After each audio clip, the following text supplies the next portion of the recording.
আদালতে আত্মসমর্পণ করে জামিন পেলেন অপু বিশ্বাস। জুলাই গণ অভ্যুত্থানের সময়কার হত্যা চেষ্টা মামলায় আদালতে আত্মসমর্পণ করে জামিন পেয়েছেন চিত্রনায়িকা অপু বিশ্বাস। বৈষম্য বিরোধী ছাত্র আন্দোলনে রাজধানীর ভাটারা থানায় এনামুল হক নামে এক ব্যক্তিকে হত্যা চেষ্টার মামলায় আত্মসমর্পণ করে জামিন পেলেন এই নায়িকা। এর আগে এ মামলায় আরেক চিত্রনায়িকা নুসরাত ফারিয়াকে গ্রেফতার করা হয়েছিল। ঢাকার চিফ মেট্রোপলিটন ম্যাজিস্ট্রেট 13 জুলাই রবিবার এই জামিনের আদেশ দেন।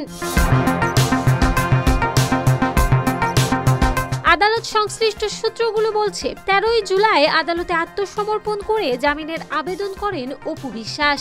রাষ্ট্রপক্ষ থেকে তার জামিনের বিরোধিতা করা হয়। উভয় পক্ষের শুনানি নিয়ে আদালত অপু বিশ্বাসের জামিন মঞ্জুর করেন। মামলায় গত 2 জুন হাইকোর্ট থেকে 6 সপ্তাহের আগাম জামিন পেয়েছিলেন অপু বিশ্বাস। এখন তিনি বিচারিক আদালতে আত্মসমর্পণ করে জামিন পেলেন।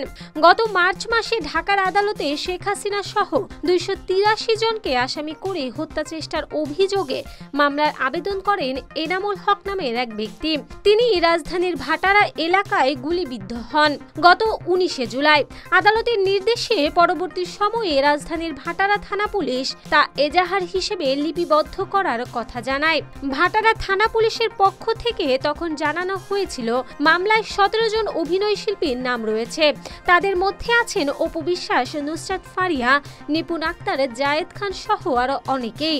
মামলায় অভিযোগ করা হয় বৈষম্য বিরোধী আন্দোলনের বিপক্ষে অবস্থান নিয়ে এই আসামিরা ক্ষমতাসীন দলের পক্ষে অর্থ ও সমর্থন দিয়েছিলেন।